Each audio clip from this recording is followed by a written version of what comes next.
So it looks like they're announcing that the Bank of Canada is considering using Ripple for its payments.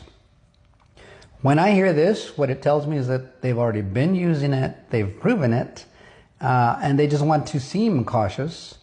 The reality is they've been fighting it to try to avoid having to do it, and now it's getting closer to the moment where you have to do it. Because if you look over at the U.S., here comes the Clarity Act, Genius Act just came and went.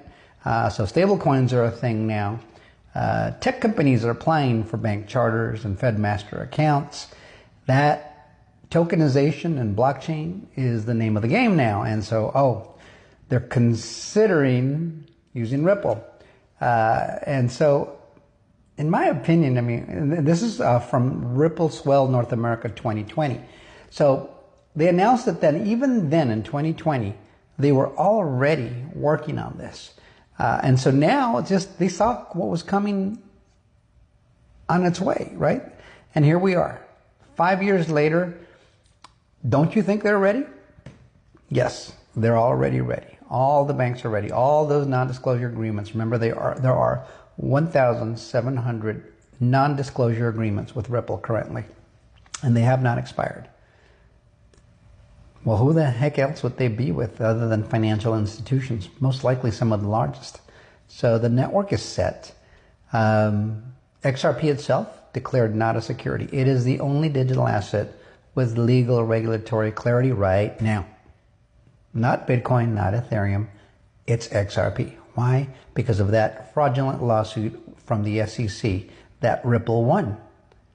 And there is a legal opinion stating clearly in black and white, XRP in and of itself is not a security, period.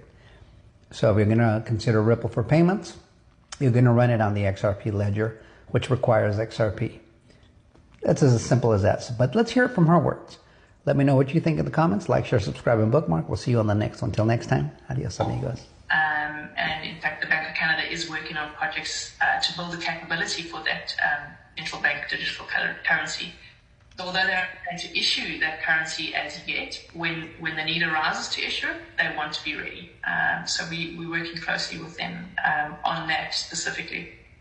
And we're looking at providers like Ripple and how you offer it versus different providers, and really just to get best practices and what's going to work for Canada, what's going to work, from a global perspective, interoperable perspective.